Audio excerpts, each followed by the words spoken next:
Prime time में आप सभी का हार्दिक स्वागत है। 9:30 हो चुके हैं और इतिहास की पाठशाला में आज के प्रश्नों को शुरू करने का समय है। और हमें उम्मीद है आप पूरी तरह से सभी छात्र एवं छात्राएं क्लास में आ चुके होंगे। आपको ये पता है कि अभी टीजीटी की परीक्षाओं को लेकर भी अभी ऊहापोह की स्थिति बनी हुई है। ऐसा लग रहा था कि ये परीक्षा जो जुलाई के लास्ट में होने वाली थी, इस पर भी अभी कमीशन ने अपनी कोई स्पष्ट प्रतिक्रिया नहीं दी है। कल ऐसा कुछ छात्रों नेताओं ने वहां पर कमीशन में जाकर बात करने की कोशिश की थी, लेकिन अभी तक इसके विषय में कोई कमीशन ने स्पष्ट तौर पे कोई क्लियर कट सूचना नहीं दी है।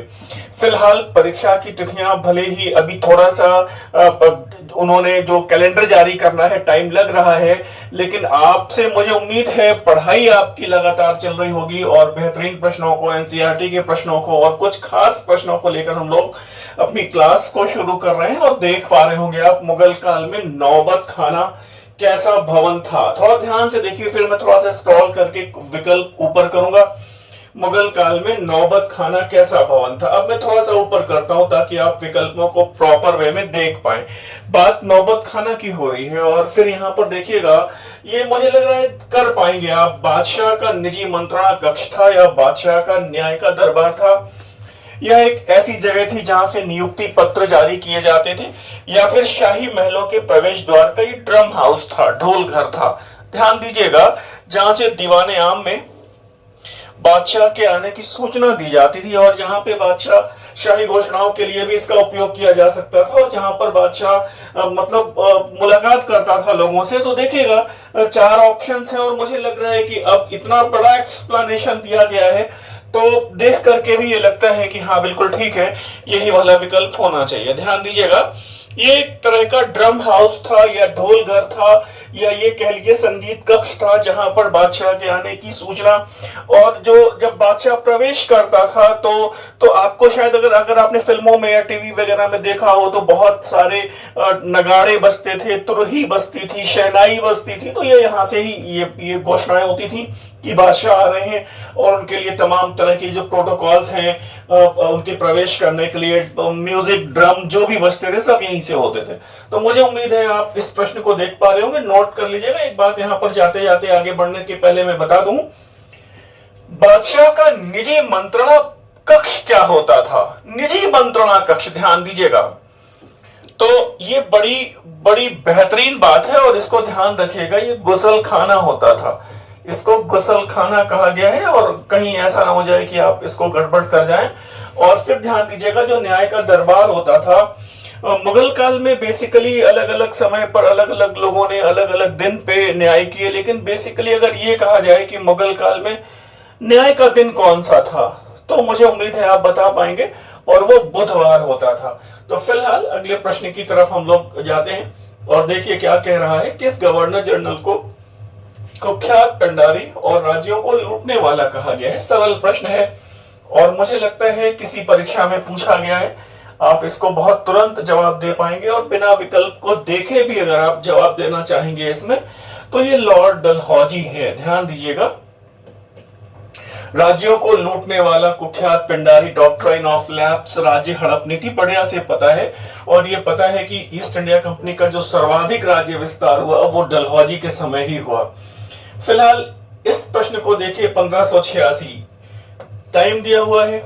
1586 यूसुफ जाइयों का विद्रोह, यानी जो अकबर के समय का टाइम पीरियड है, उत्तर पश्चिमी सीमा प्रांत की तरफ जो कबीलाई जनजातियां हैं उस विद्रोह का दमन करते हुए, ध्यान दीजिएगा, बीरबल अपने समय के महानतम सेना नायकों में एक, किस युद्ध में वीरगति को प्राप्त हो गया। देवराय दर्रे के युद्ध में, तुर्कोई के युद्ध में, मालंदराय दर्रे के युद्ध में या फिर खमनौर के युद्ध में। और हमें उम्मीद है आप कर पाएंगे मालंदराय दर्रे के युद्ध में, ये अच्छे से आपको पता होना चाहिए खूब बढ़िया से। खमनौर का युद्ध क्या था, देवराय दर्रे का युद्ध क्या था, सामूगढ़ का युद्ध क्या था। और ये मुझे कहना चाहिए कि दिल्ली सल्तनत हो या फिर मुगल काल हो या फिर मॉडर्न इंडिया ही क्यों ना हो, लेकिन कम से कम आपको पूरे इतिहास के 25 से 30 युद्ध जो बहुत खास हैं वो क्रमवार, तिथिवार और किनके बीच में हुआ, क्या विशेष बात थी, एकदम बढ़िया से पता होने चाहिए। फिलहाल इटली का वो चिकित्सक चिन्हित करिए जिसका नाम था गमेली कनेरी, है ना। इटली का चिकित्सक है, वो किस मुगल शासक के दरबार में आया है या किस मुगल बादशाह के काल में भारत आया है। और 4 ऑप्शन आप देख पा रहे हैं, बहुत सरल से ऑप्शन है, अकबर, जहांगीर, शाहजहां और औरंगजेब। 4 ऑप्शन है। गमेली कनेरी की बात हो रही, जल्दबाजी मत करिएगा, बहुत बढ़िया है, वो लिखता है बादशाह के बारे में। और मुझे लगता है यहाँ पर हम अन्य विकल्पों के बारे में जाने के बजाय सीधे सीधे सही विकल्प पर विचार करें, और ये औरंगजेब है। औरंगजेब के बारे में गमेली कनेरी ने लिखा है कि बादशाह 77 वर्ष की उम्र में भी, ध्यान दीजिएगा, स्क्रीनशॉट ले सकते हैं, बढ़िया ढंग से जल्दबाजी मत करिएगा और लिखिएगा, 1695 में औरंगजेब के काल में ये भारत आया है। बादशाह के लिए लिखता है कि 77 वर्ष की उम्र में भी बादशाह बिना ऐनक के, मतलब बिना चश्मा लगाए हुए, मुस्तैदी के साथ कार्य करता है। मुझे उम्मीद है आप कर पा रहे हैं। और देखिएगा, ये बहुत बढ़िया प्रश्न है। हमेशा ये छोटे छोटे प्रश्न ही हम लोग गलत करते हैं। और एक बढ़िया बात ये है आपके लिए कि अभी भी बहुत जो ऐसे माफी चाहता हूं, बहुत सीनियर छात्र जो हैं, ये कहने के लिए सीनियर छात्र जो हैं उनके कठिन प्रश्न गलत नहीं होते हैं, सरल प्रश्न गलत हो रहे हैं परीक्षा में, हमारी टेस्ट सीरीज में, हमारी क्लास में।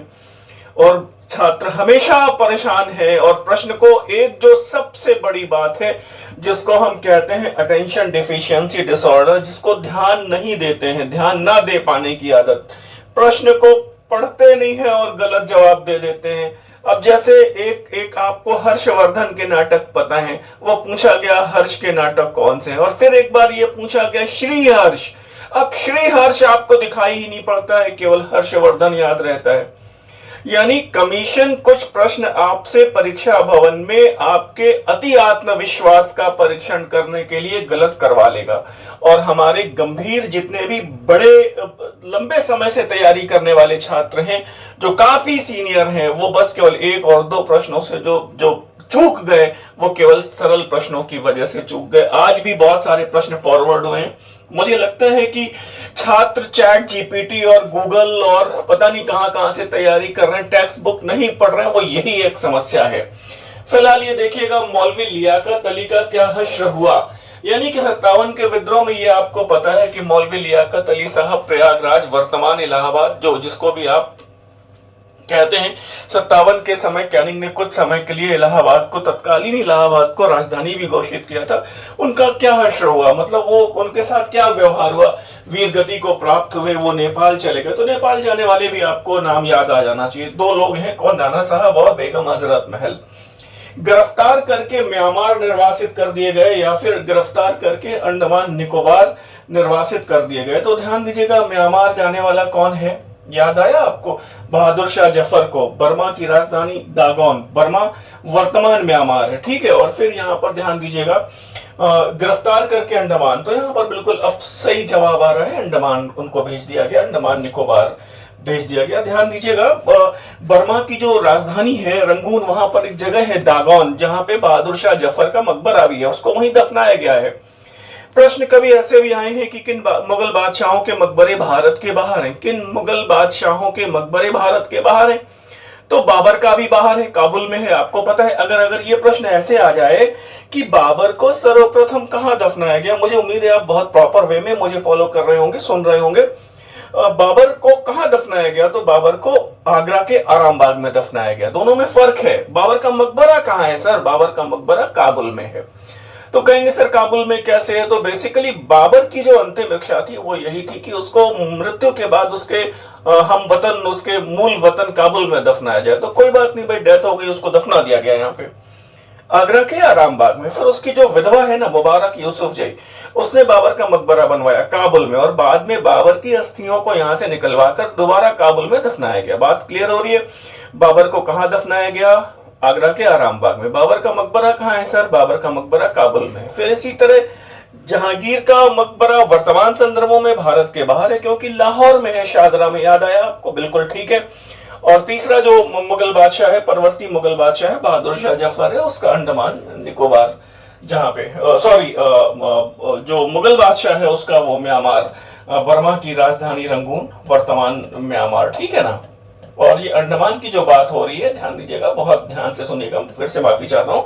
अंडमान में वो लियाकत अली खान साहब को निर्वासित कर दिया गया, ठीक है ना। तो आगे के प्रश्नों को थोड़ा सा नजर रखिएगा और ये देखिएगा, ये बढ़िया प्रश्न है, ये भी हमेशा की तरह अच्छा प्रश्न है। और पता नहीं इस प्रश्न पे आपकी नजर है या नहीं है। 15 अगस्त 1947 भारत की आजादी का हर्षोल्लास का दिन है, भारत की आजादी का दिन है। लेकिन कौन सा ऐसा आदमी है जो इसे दुख और शोक दिवस का दिन घोषित करता है, दुख और शोक दिवस के रूप में काला दिन घोषित करता है? कौन सा व्यक्ति ऐसा है जो 15 अगस्त 1947 को भारत की आजादी के दिन को शोक दिवस के रूप में मनाने की घोषणा करता है? उसने कहा कि इस दिन भारत में दक्षिण भारत के द्रविड़ों और गैर ब्राह्मणों पर उत्तर भारत के आर्यों, ब्राह्मणों और कांग्रेस का शासन प्रारंभ हो गया। तो इसमें 4 लोग हैं, दक्षिण भारत के नेता हैं, आप देखिएगा, ई रामास्वामी नायकर पेरियार हैं, सिंगारवेलु चेट्टियार हैं, टी.एम. नायर एवं पी. त्यागराज चेट्टी हैं और बी.आर. अम्बेडकर है सर। और ध्यान दीजिएगा, यहाँ पर मत इनको चुनिएगा और यहाँ पर सही जवाब है ई रामास्वामी नायकर पेरियार। आपको याद होगा इनकी एक किताब भी है, सच्ची रामायण, इनका एक मोमेंट भी है, सेल्फ रिस्पेक्ट मोमेंट। मुझे उम्मीद है आप अच्छे से समझ पा रहे हैं, चीजों को फॉलो अप कर पा रहे हैं। एक बात और है, ये भी पूछा गया है कि 1947 जब हमारी आजादी हुई 15 अगस्त को, और आजादी के हर्षोल्लास में एक व्यक्ति जो शामिल नहीं हुआ वो कौन थे? वो महात्मा गांधी थे। महात्मा गांधी उस समय नोआखाली पश्चिम बंगाल में है। ये पूछा गया है कि उस समय गांधी कहाँ थे? नोआखाली में थे।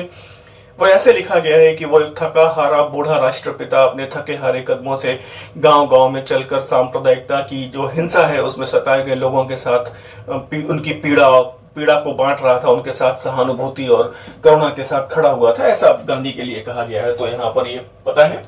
अम्बेडकर साहब के बारे में आपको बहुत सारी बातें पता है, धीमे धीमे डिस्कस करते रहेंगे और हम लोग आगे जा रहे हैं। और आगे जाने के पहले एक बार विनम्रता पूर्वक मैं बता रहा हूं कि हम लोगों का एक प्रैक्टिस सेट है, 3 प्रैक्टिस सेट है। एंशिएंट के लिए अमृत संजीवनी के नाम से आया है, 3000 प्रश्नों का संकलन है अमृत संजीवनी। ध्यान दीजिएगा, टॉपिक वाइज है, कठिन प्रश्नों की व्याख्या के साथ है। गंभीर छात्रों के लिए, सामान्य छात्रों के लिए थोड़ा सा दिक्कत होगी। वो इसलिए दिक्कत होगी ना कि उन्होंने अगर अध्ययन किया नहीं है और केवल तथ्यों को रटा है तो वो परेशान होंगे इसमें।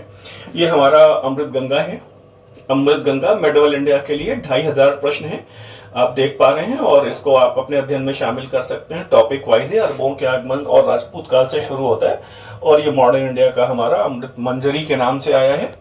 2000 प्रश्न है मॉडर्न इंडिया के, और टॉपिक वाइज है, बताने की जरूरत नहीं है। कठिन प्रश्नों की विस्तार से व्याख्या है, बेहतरीन व्याख्या, जैसे आप यहाँ पर क्लास में देखते हैं। और सबसे बड़ी बात क्या है? बड़ी बात यह है कि इसमें जो कहीं पर त्रुटियों की जो संभावना है वो ना के बराबर, इसकी प्रामाणिकता ही इसकी पहचान है। अपने अध्ययन को अगर आप परिष्कृत करना चाहते हैं परीक्षा की दृष्टि से, अगर आप इसको और अच्छे से रिवाइव करना चाहते हैं, क्योंकि अभी समय है हम लोगों के पास, परीक्षा की तिथियों की घोषणा अभी कमीशन ने की नहीं है, और कमीशन से ये मांग की गई है कि आप परीक्षा की तिथि घोषित करने के 60 दिन पहले कम से कम हम छात्रों को सूचित करेंगे। तो आप एंशिएंट का 3000 और मेडवल का 2500 और मॉडर्न का 2000, 7500 प्रश्नों को आप अच्छे से रिवाइव कर सकते हैं। और हम लोगों की अभी एक एनसीईआरटी बेस्ड एक प्रैक्टिस सेट भी जल्दी से आने वाला है, प्रेस में है, तो आप इसको देख लीजिएगा। पानीपत के तृतीय युद्ध में के परिव्यय पर किस विद्वान ने लिखा कि मराठा सेना की मुकुटमणि, ध्यान दीजिएगा, मतलब प्रश्नों को थोड़ा ध्यान से देखिएगा, जल्दबाजी करेंगे तो गलती में पड़ जाएंगे। और फिर मराठा सेना की मुकुटमणि पानीपत में खो गई, और इस युद्ध के पश्चात मराठों का अखिल हिंदू स्वराज्य की स्थापना का स्वप्न धूमिल होकर चकनाचूर हो गया। किसका स्टेटमेंट है? रानाडे हैं, पंडित काशीराज हैं, या फिर यदुनाथ सरकार हैं, या फिर जीबी वालेसन है। और मुझे लगता है कर पाएंगे, और जल्दबाजी मत करिएगा। क्यों? क्योंकि जो पानीपत के तृतीय युद्ध के प्रत्यक्षदर्शी हैं वो पंडित काशीराज हैं, लेकिन इस जो ये स्टेटमेंट है वो जदुनाथ सरकार सर का है, ध्यान दीजिएगा, क्योंकि पंडित काशीराज का स्टेटमेंट कुछ दूसरा है। और फिर एक बात ये भी है कि इतनी बड़ी ये आपदा थी कि हर एक मराठा घर से कोई ना कोई एक व्यक्ति जरूर शहीद हुआ था इस युद्ध में, वीर गति को प्राप्त हुआ था। और एक बात ये है, ये भी पूछा गया है कि किसने पानीपत के तृतीय युद्ध में भागकर अपनी जान बचाई, ये भी एक इंपॉर्टेंट है। कौन सा मराठा सरदार एक पैर से अपाइज हो गया, उनका भी नाम आपको याद आ जाना चाहिए, और मुझे उम्मीद है याद आएगा। और ये देखिएगा काशीराज जी ने क्या लिखा था, ये बेहतरीन व्याख्या के साथ, इसलिए आपको हम दे देते हैं कि अगर कहीं पर कोई कंफ्यूजन होने की संभावना हो तो वो हट जाए। और उन्होंने लिखा है काशीराज ने, 2 मोती टूट गए, सोने की 27 मोहरें खो गई, चांदी और तांबे की हानि का तो अनुमान लगा पाना भी मुश्किल है। और एलोरा की 32वीं गुफा किस नाम से जानी जाती है? एलोरा की 32वीं गुफा 32 किस नाम से जानी जाती है? लंकेश्वर, गणेश लेना, या फिर सिंहवाहिनी, या फिर इंद्र सभा? कर पाएंगे, इंद्र सभा है ना, वेरी इंपॉर्टेंट। और फिर आपको पता है और भी गुफाएं हैं कई, और अलग अलग, अजंता के बाद एलोरा की, अजंता, एलोरा, बाग, बहुत सारी गुफाएं हैं। रंग महल कहाँ पे है और चित्रशाला कहाँ पे है, आपको पता होना चाहिए फिलहाल। और थोड़ा सा एक्सप्लेनेशन और आपको चाहिए तो यहाँ पर देख सकते हैं आप, इसको आप स्क्रीनशॉट ले सकते हैं। एलोरा भारतीय पाषाण शिल्प स्थापत्य कला का सार है। यहाँ पर 34 गुफाएं हैं, ध्यान दीजिएगा। 34 एलोरा में कितनी है? 34 है। और ऐसे पूछा जाता है अजंता में कितनी है? 29 है। एक और नई पता चली है वर्तमान में, तो वर्तमान में संख्या 30 हो गई है, 15A, ध्यान दीजिएगा। तो इसमें क्या है, शुरुआती जो 12 बौद्ध गुफाएं हैं, 1 से 12 बौद्ध गुफाएं हैं, 17 हिंदू गुफाएं हैं, मतलब वैदिक दर्शन से जुड़ी हुई, 5 जैन गुफाएं हैं, 30 से 34, और 5 जैन गुफाओं में 32वीं गुफा सबसे प्रसिद्ध है, ध्यान दीजिएगा।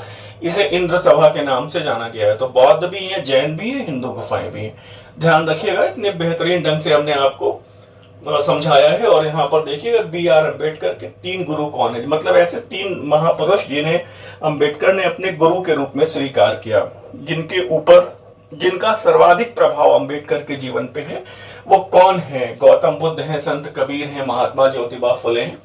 बी में गौतम बुद्ध, संत रविदास, ई रामास्वामी परियार, गौतम बुद्ध, दादू दयाल, आचार्य कौटिल्य, गौतम बुद्ध, संत तुकाराम और मैकियावेली। अब आप कर पाएंगे, और ये निश्चित है कि 4 ऑप्शन तो यहाँ पर फिक्स हैं। गौतम बुद्ध, आपको पता है कि बाद में उन्होंने बौद्ध धर्म को अपना लिया, है ना, तो गौतम बुद्ध तो कॉमन है ही। अब इन 3 गुरुओं में एक क्लियर हो गया, 2 कौन से हैं? तो मुझे लग रहा है शायद अब आप अंदाजा ना लगाएं, और बेहतर होगा मैं बता देता हूं, और आप चाहें तो रिप्लाई कर सकते हैं। वो संत कबीर और महात्मा ज्योतिबा फुले हैं। संत कबीर और महात्मा ज्योतिबा फुले हैं। ज्योतिबा फुले के बारे में आपको पता है, बहुत सारी चीजें हैं, कौन सी संस्था बनाई, कौन सी किताबें लिखी, सब कुछ रिकॉल हो जाना चाहिए, सब कुछ रिकॉल हो जाना चाहिए। क्वेश्चन नंबर 10 देखिएगा।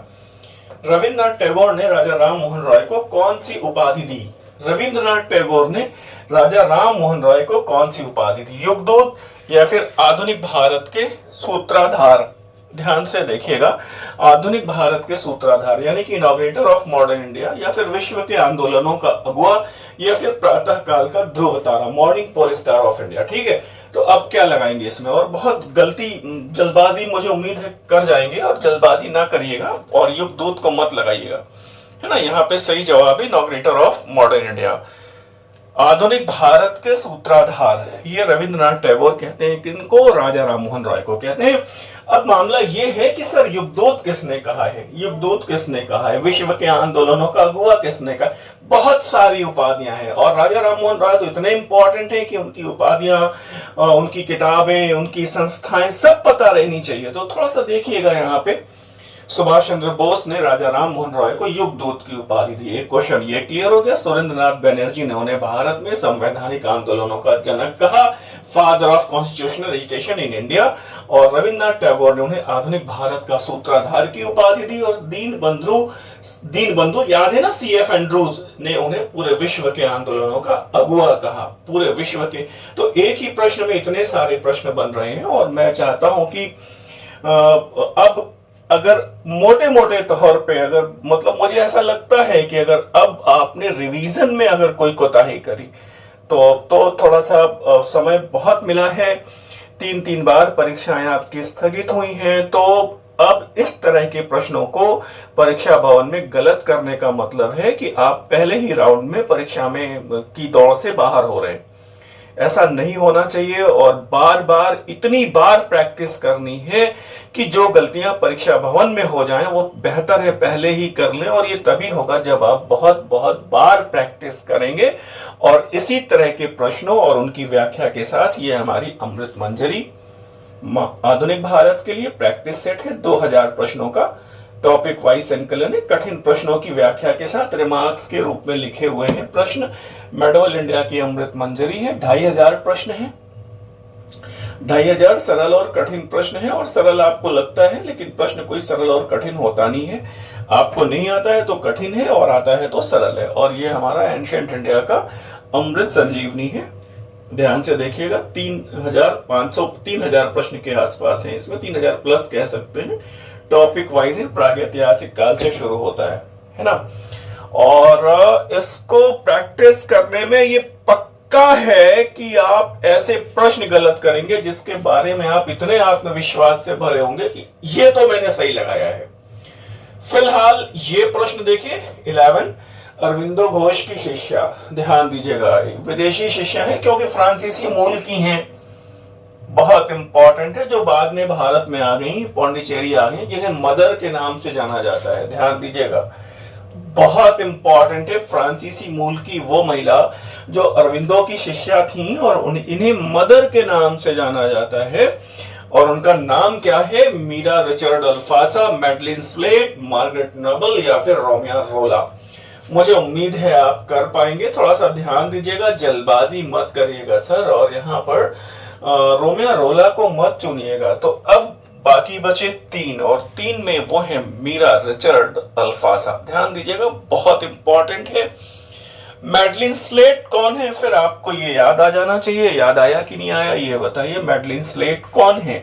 याद आया कि नहीं आया? और मार्गरेट नोबल कौन है? ये भी याद आ जाना चाहिए। ये महिलाएं जो भारत में आई, और एक एनी बेसेंट का नाम है, उनका भी नाम आपको याद आ जाना चाहिए। तो ये है कौन? Madeline slate.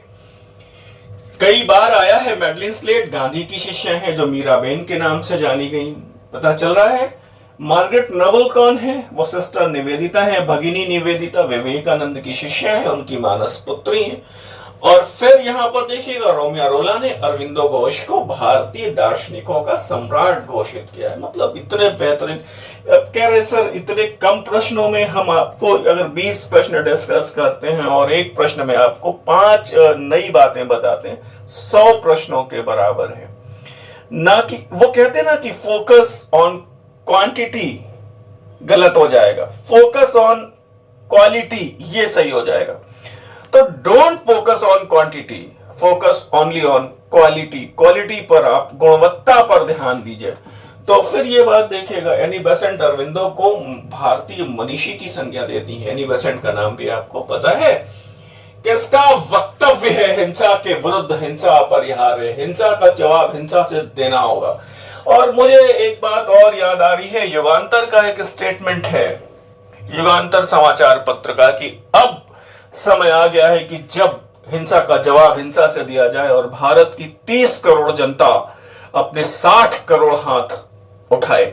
वो स्टेटमेंट है कि सबको लड़ना होगा। और यहां पर एक स्टेटमेंट इस तरह से है कि ये बताइए, हिंसा का जवाब हिंसा से देना पड़ेगा। कौन कहते हैं? अरविंदो, लाला हरदयाल, श्याम जी कृष्ण वर्मा और विनायक दामोदर सावरकर। और मुझे उम्मीद है आपका ध्यान कहां पे जा रहा है, कहां पे जा रहा है। और अगर विनायक दामोदर सावरकर पे जा रहा है तो गलत है, और फिर कहेंगे सर श्याम जी कृष्ण वर्मा पर जा रहा है तो ये भी गलत है। और मैं बता रहा हूं ये अरविंदो हैं। ध्यान दीजिएगा, बहुत इंपॉर्टेंट है।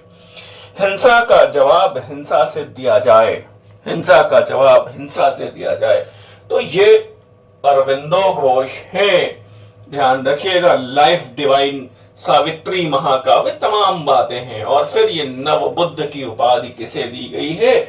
और मुझे लगता है नव बुद्ध की उपाधि तुरंत आप देखेंगे और तुरंत जवाब कौंध जाएगा, और वो है BR अंबेडकर। संत की उपाधि किनकी है? लाला हरदयाल। याद आया? महर्षि की उपाधि किनकी है? देवेंद्र नाथ टैगोर। मुझे उम्मीद है आप देख पा रहे होंगे और सुन पा रहे होंगे और अच्छे से रिकॉल कर पाएंगे। ये देखिएगा प्रश्न को थोड़ा सा। 19वीं शताब्दी के उत्तरार्ध में निम्नलिखित में से किसने एक राष्ट्रीय समाचार पत्र, है ना, राष्ट्रीय समाचार पत्र, राष्ट्रीय समाचार पत्र, राष्ट्रीय शब्द की बात हो, राष्ट्रीय विद्यालय, है ना, एक राष्ट्रीय व्यायामशाला की स्थापना की, और राष्ट्रीय शब्द को लोकप्रिय बनाने में बड़ा रोल प्ले किया। 4 ऑप्शन है: ज्योतिन्द्र नाथ टैगोर, राजनारायण बोस, नवगोपाल मित्रा और सत्येंद्र नाथ टैगोर। और मुझे उम्मीद है इस प्रश्न को मैंने पहले डिस्कस किया था, रिवीजन कराया था सर, और अब यहाँ पर गलतियां ना हो तो ज्यादा बेहतर है। नव गोपाल मित्रा, ध्यान रखिएगा, राष्ट्रीय शब्द को इन्होंने लोकप्रिय बनाया। देखिएगा फिर कहते हैं दक्षिणापथ का ईश्वर किसे कहा गया है, और यहाँ पर इस प्रश्न को भी मैंने कुछ दिन पहले डिस्कस किया था, जानबूझ के शामिल किया है कि आप इन दो चार प्रश्नों को जो बहुत इंपॉर्टेंट हैं आप उनको रिकॉल कर पा रहे हैं कि नहीं कर पा रहे हैं, या फिर जो नए छात्र भी क्लास में जुड़ रहे हैं वो इन प्रश्नों को एक बार हैंडल कर पा रहे हैं कि नहीं कर पा रहे हैं। और चालुक्य शासक पुलकेशिन द्वितीय है, और राष्ट्रकूट कृष्ण तृतीय है, सातवाहन वशिष्ठिपुत्र पुलमावी है, या फिर सातवाहन शासक शातकर्णी प्रथम है। और बिल्कुल बिल्कुल बिल्कुल आपकी उम्मीद से परे, हाँ कुछ लोगों ने एकदम सही जवाब दिया है, वो कृष्ण तृतीय है। बोलेंगे सर अरे सर ये तो एकदम नई बात हो गई, कृष्ण तृतीय क्यों है, कैसे है? तो थोड़ा सा यहाँ पर आप रिमार्क देख सकते हैं, स्क्रीनशॉट भी ले सकते हैं। शातकर्णी प्रथम की उपाधि दक्षिणापथपति है, वशिष्ठिपुत्र पुलमावी की दक्षिणापथेश्वर है, दक्षिण भारत का अशोक किसे कहा गया है, वो अमोघ वर्ष है, और राष्ट्रकूट कृष्ण तृतीय को दक्षिणापथ का ईश्वर भी कहा गया है। अब मुझे लगता है आपके डाउट्स एकदम बेहतरीन ढंग से क्लियर हुए होंगे। मुझे बहुत जल्दी नहीं है, बहुत आराम से मैं आपसे डिस्कस कर रहा हूं चीजों को, और आप भी बहुत आराम से डिस्कस करिए। दरअसल ये जल्दबाजी की जो हमारी प्रवृत्ति है परीक्षा भवन में बहुत घातक है। अभी इसलिए समझा रहे हैं कि बाद में पछताना ना पड़े, बाद में पछताना ना पड़े, क्योंकि प्रश्नों को पढ़ा और पूरा ठीक से पढ़े बगैर रिप्लाई कर दिया, जल्दबाजी कर दी, कुछ विकल्प गलत यहाँ पे सही लगाया पेपर में और विकल्प भरने में वहां पर ओएमआर शीट में गलत कर दिया। ये सब बहुत छोटी छोटी परेशानी है। वो कहते हैं कि it's a little things that's make a big difference. छोटी छोटी बातें हैं और बड़ा अंतर पैदा कर देती हैं। सिलेक्शन में बस एक या दो प्रश्न फाइनल राउंड में, है ना, ऐसे प्रश्नों को आप हैंडल भी कर सकते हैं। और अगर जिन्होंने अभी तक हमारी अमृत संजीवनी एंशिएंट की नहीं ली है, आप चाहे तो मंगा सकते हैं। स्क्रीन पर नंबर दिए होते हैं, 3000 प्रश्न हैं, इसमें टॉपिक वाइज हैं। और अगले प्रश्न की तरफ हम लोग जा रहे हैं, एक्सप्लेनेशन के साथ है, ठीक है। रॉबर्ट क्लाइव ने हिंदुस्तान के नक्शे तैयार करने का जो दायित्व था वो किसे सौंपा था? और देखिएगा क्लास 8th की एनसीईआरटी है क्या ये देखिए, हमारे अतीत क्लास 8th। अब इतने सरल प्रश्न हैं, अब ये 8th में पढ़ाए गए हैं, मतलब मैंने एनसीईआरटी को भी कवर किया है। और एक एनसीईआरटी का प्रैक्टिस सेट लगभग 2500 प्रश्नों के साथ अभी आपको 15 से 20 दिन में उपलब्ध हो जाएगा। तो देखिएगा जेम्स रेनल है, वेरेल्स्ट है, मोर्स है, या फिर हॉलवेल है। और मैंने इसको शायद एक आध महीने पहले भी डिस्कस किया था, और वो जेम्स रेनल है। रेनल ने ही कहा कि भैया अगर भारत में कब्जा करना है तो कम से कम यहाँ के रास्ते, यहाँ की नदियां, यहाँ के पर्वत, यहाँ के पहाड़, यहाँ के राज्यों की सीमाएं सब हमें पता होना चाहिए, है ना। तो उसने नक्शे के लिए कहा। और देखिएगा सविनय अवज्ञा आंदोलन का नेतृत्व उड़ीसा में किसने किया? नमक सत्याग्रह उड़ीसा में, थोड़ा ध्यान दीजिएगा, उड़ीसा की बात हो रही है सर, है ना। किसने किया? केलप्पन है, देवनेशन चंद्रन है, सी राजगोपालाचारी है, या फिर गोपाल बंधु चौधरी है। ये भी एनसीईआरटी का ही प्रश्न है, कोई नया कहीं से मैं ढूंढ के नहीं लाया हूं। केलप्पन ने कहां पे किया? अगर दिमाग में आ जाता है तो ये बिल्कुल गलत हो जाएगा। फिर अगर आपको याद हो रहा होगा कि सी राजगोपालाचारी ने कहा किया, तब आपको ये भी कैंसिल हो जाएगा। अब ये आप बताइए कि कहां कहां पर किसने किया। तो अब जवाब हो जाएगा सर गोपाल बंधु चौधरी। ये उड़ीसा में है, नमक सत्याग्रह में, ये उड़ीसा में है।